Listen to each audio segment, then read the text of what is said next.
এতিয়া আমি ক্লাছ 8ৰ পৰিমাণৰ তুলনা এই পাঠটিৰ 141 নম্বৰ পেজত থকা অনুশীলনী 8.2 আমি আলোচনা কৰিম। সো 1 নম্বৰটো কি দিয়া আছে, এটা ৰেডিঅ'ৰ ছপা মূল্য 2055 টকা। 3% ৰেহাই দি ৰেডিঅ'টো বিক্ৰী কৰিলে ৰেডিঅ'টোৰ বেচা দাম কিমান হ'ব? সো আমাক কি উলিয়াব দিছে? বেচা দাম উলিয়াব দিছে। দিয়া আছে আমাক ছপা মূল্য আৰু ৰেহাই 3%। গতিকে আমি বেচা দামটো উলিয়াম। সো প্ৰশ্নটোত দিয়া আছিল ৰেডিঅ'ৰ ছপা মূল্য 2055 টকা আৰু শতকৰা ৰেহাই 3%। যেহেতু আমাক বেচা দাম উলিয়াব দিছে, তো বেচা দাম আমি জানিব লাগিলে কি গম পাব লাগিব যে ৰেহাই কিমান দিছিল সেইটো আমি গম পাব লাগিব।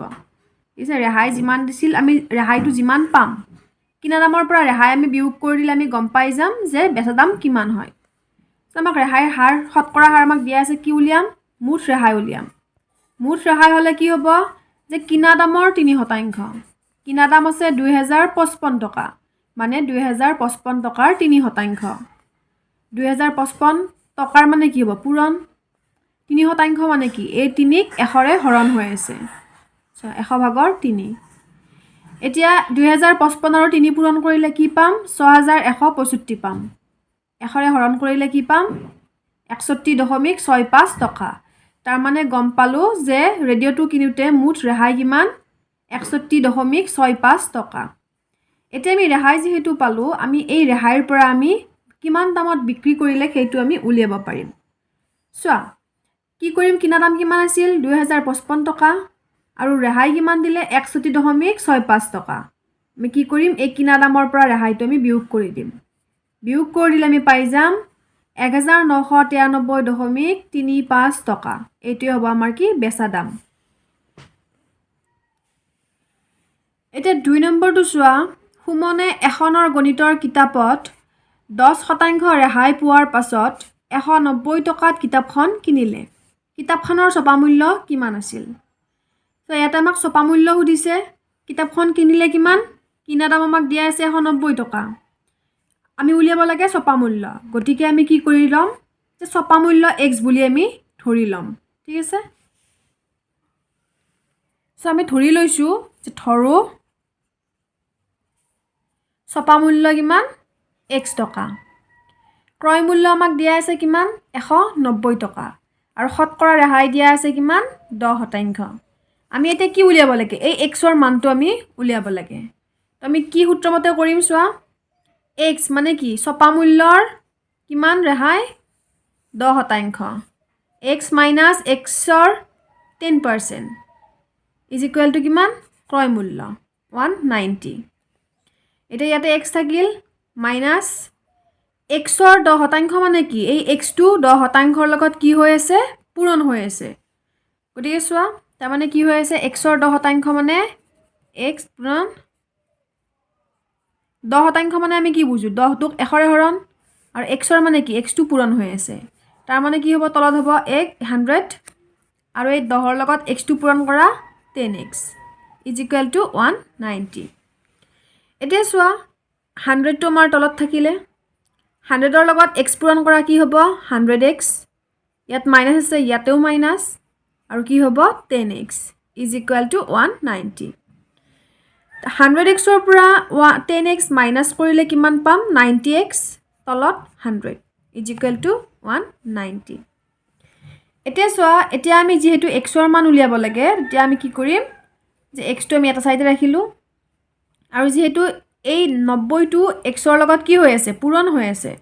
গতিকে এই সমান চিনডালৰ সোঁ চাইডে আমি যেতিয়া লৈ যাম কি হ'ব? হৰণ হৈ যাব, যিহেতু ইয়াতে পূৰণ হৈ আছে। চ' 190ক 90ৰে হৰণ হ'ব আৰু এই 100টো কি হৈ আছে? হৰণ হৈ আছে 90xৰ লগত। গতিকে এইফালে আনিলে কি হ'ব? পূৰণ হৈ যাব, মানে বিপৰীত হৈ যাব। যদি যোগ থাকে বিয়োগ, যদি বিয়োগ থাকে যোগ, ঠিক তেনেদৰে। এতিয়া চোৱা, 90ৰ এটা শূন্য, 100ৰ এটা শূন্য কটা কটি গ'ল। তো ইয়াতে কি থাকিল? 9, ইয়াতে থাকিল 10, ইয়াতে থাকিল ওপৰত থাকিল 190। এতিয়া 190ৰ লগত 10টো পূৰণ কৰা কিমান হ'ব? 1900। 1900ক 9ৰে যদি আমি হৰণ কৰোঁ কিমান পাম? 211.11 টকা। মানে ছপা মূল্য আমি কি পালোঁ? 211.11 টকা হ'ল ছপা মূল্য। এতিয়া 3 নম্বৰটো চোৱা, ছপা মূল্য 700 টকাৰ বস্তু এটা ৰমেনে 630 টকাত কিনি আনিলে তেওঁ কিমান শতাংশ ৰেহাই পালে এতিয়া ইয়াতে আমাক উলিয়াব দিছে ৰেহাই কিমান পালে সো বস্তুটাৰ ছপা মূল্য আমাক দিয়া আছে কিমান 700 টকা আৰু কিনা দাম দিয়া আছে কিমান 630 টকা গতিকে আমি ৰেহাই উলিয়াব লাগিলে কি কৰিম এই ছপা মূল্যৰ পৰা যেটো কিনা দাম আছে সেই কিনা দামটো আমি বিয়োগ কৰি দিম মানে 700 পৰা 630 আমি যেতিয়া বিয়োগ কৰিম তেতিয়া আমি কিমান ৰেহাই পালে বস্তুটো কিনুতে আমি গম পাই যাম তাৰ পিছত আমি ৰেহাইৰ শতকৰা হাৰ আমি উলিয়াম ঠিক আছে এটো কৰি চাও সো আমাক দিয়া আছিল ছপা মূল্য কিমান 700 টকা কিনা দাম 630 টকা ৰেহাই আমি কেনেকৈ উলিয়াম এই ছপা মূল্যৰ পৰা কিনা দামটো আমি বিয়োগ কৰি দিম 700 বিয়োগ 630 কিমান হ'ব 70 টকা মানে আমি গম পালো যে 70 টকা ৰেহাইত বস্তুটো কিনিলে এতিয়া আমি ৰেহাইৰ শতকৰা হাৰ উলিয়াম কেনেকৈ এটা যেটো আমাৰ ছপা মূল্য আছে তলত লিখিম আমি ছপা মূল্যটো 700 ভাগৰ 70 মানে যেটো ৰেহাই পালে ৰেহাইটো লিখিম আমি ওপৰত ঠিক আছে আৰু এইটোক আমি কি কৰিম 100% আমি পূৰণ কৰি দিম এতিয়া চোৱা এই 700ৰ এটো এটা শূন্য এটো এটা শূন্য কটাকটি গল ইয়াৰে শূন্যটো আৰু ইয়াৰে এটা শূন্য কটাকটি গল কি থাকিল ইয়াত থাকিল 7 ইয়াত থাকিল 70 7 ৰে 70 কিমান বাৰ যাব 10 বাৰ 7 10 70 গতিকে কিমান পালো ৰেহাইৰ শতকৰা হাৰ পালো 10% এতিয়া চোৱা 4 নম্বৰটো এজোৰ সোফা সেটৰ ছপা মূল্য 30000 টকা নতুন বছৰৰ আৰম্ভণিৰ বাবে দোকানীয়ে সোফা সেটজোৰ 25000 টকাত বিক্ৰী কৰিলে তেওঁ কিমান শতাংশ ৰেহাই দিলে সো প্ৰথমতে আমি কি কৰিম প্ৰথমে আমি উলিয়াই লম যে ৰেহাই কিমান টকা সো ছপা মূল্য আছিল কিমান 30000 টকা আকৌ দোকানীজনে বিক্ৰী কৰিলে 25000 টকাত তাৰ মানে আমি কিমান গম পালো যে ৰেহাই কিমান হ'ব এই 30000 ৰ পৰা 25000 টো আমি বিয়োগ কৰি দিম মানে 5000 টকা ৰেহাইত বিক্ৰী কৰিলে এতিয়া এই 5000 টকা ৰেহাইত যেটো বিক্ৰী কৰিলে আমি কি কৰিম সেই ৰেহাইৰ পৰা আমি ৰেহাইৰ শতাংশ আমি উলিয়াব পাৰিম ঠিক আছে শতকৰা ৰেহাই কিমান পালে হেতু আমি উলিয়াব পাৰিম এটো কৰিছা আমি ছপা মূল্য কিমান দিয়া আছিল আমাক 30000 টকা আৰু বিক্ৰী কৰে কিমান হাজাৰ টকাত 25000 টকাত মানে কিমান ৰেহাইত বিক্ৰী কৰিলে তেখেতে এই ছপা মূল্যটোৰ পৰাই এই 25000 যেটো তেখেতে বিক্ৰী কৰিলে এটো আমি বিয়োগ কৰি দিম 30000 বিয়োগ 25000 কিমান হ'ব 5000 টকা তাৰ মানে তেখেতে সোফা সেটজোৰ 5000 টকা ৰেহাইত বিক্ৰী কৰিলে এতিয়া আমি কি কৰিম যে শতকৰা ৰেহাইৰ হাৰ আমি উলিয়াম কেনেকৈ তুমি ওপৰত লিখিম কি ৰেহাই আৰু তলত লিখিম আমাৰ ছপা মূল্য আৰু এইখিনিক আমি 100 ৰে 100% আমি হৰণ কৰি পূৰণ কৰি দিম এতিয়া চোৱা ছপা মূল্য আছিল 30000 আৰু ৰেহাই পালো আমি কিমান 5000 পূৰণ 100% তে ইয়াৰ এটা শূন্য কটাকটি গল ইয়াৰ পৰা এটা শূন্য ইয়াৰ পৰা এটা শূন্য গল এটো শূন্য গল এটো শূন্য গল ওপৰত থাকিল 50 তলত থাকিল কিমান 3 এতিয়া 3 ৰে 50ক হৰণ কৰা কিমান পাম 16.67% তাৰ মানে ৰেহাইৰ শতকৰা হাৰ এটো হ'ব আমাৰ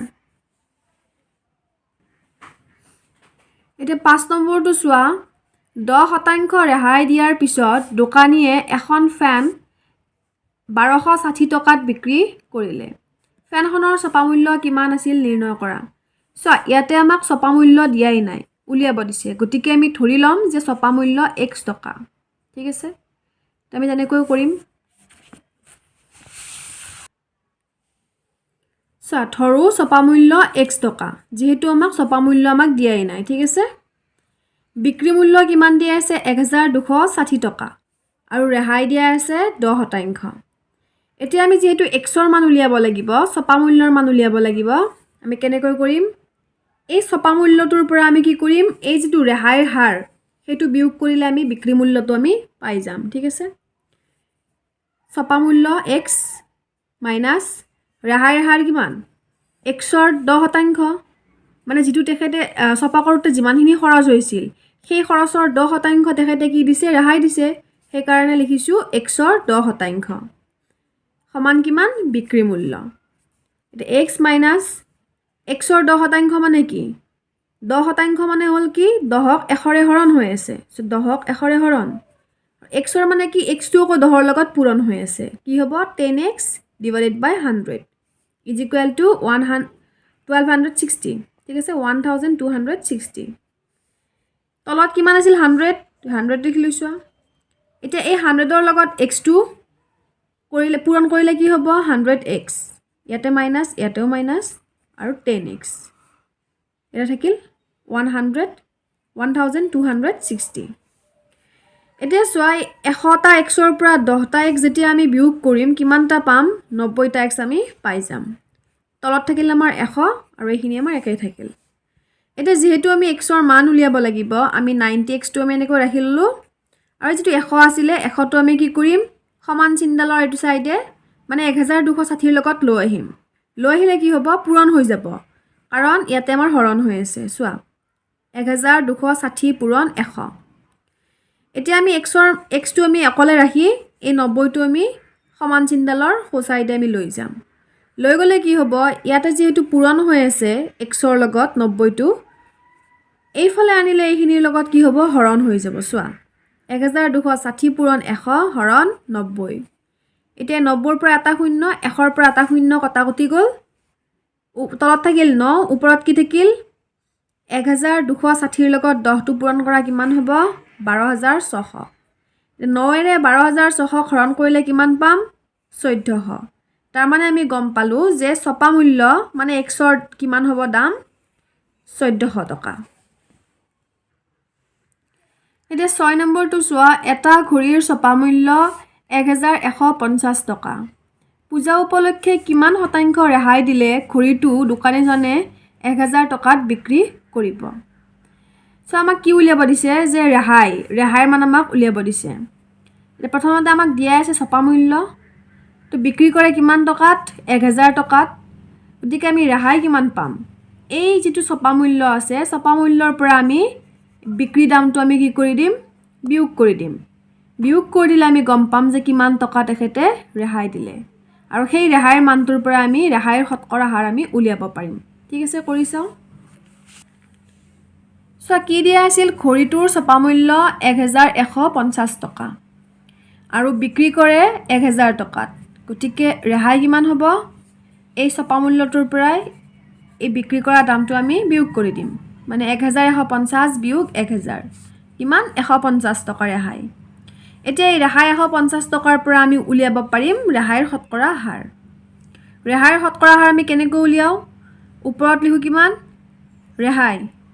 ৰেহাইক আমি হৰণ কৰিব লাগিব কিহেৰে ছপা মূল্যৰে আৰু সেই হৰণফলটোক আমি আকৌ 100% ৰে কি কৰিম পূৰণ কৰিম তো এতিয়া চোৱা ছপা মূল্য আছিল 1150 ৰেহাই আছিল 150 পূৰণ 100% এতিয়া ইয়াৰে এটা শূন্য কটাকটি গল তাৰ পিছত ইয়াতে 10ক কিমান বাৰ যাব 2 5 গুণ 10 2 ৰে 5 বাৰ যাব 115ক 23 ৰে কিমান বাৰ যাব 5 বাৰ যাব কিমান থাকিল এতিয়া তলত থাকিল 23 ওপৰত কিমান থাকিল 150 পূৰণ 2 কিমান হ'ব 200 2 5 গুণ 10 0 হাতে 1 2 গুণ 2 হাতৰ 1 টো যোগ কৰিলে 3 মানে 300 টকা এতিয়া আমি 23 ৰে 300ক যেতিয়া হৰণ কৰিম কি পাম 13.04% ঠিক আছে এই টকা নহয় ৰেহাই কিমান 13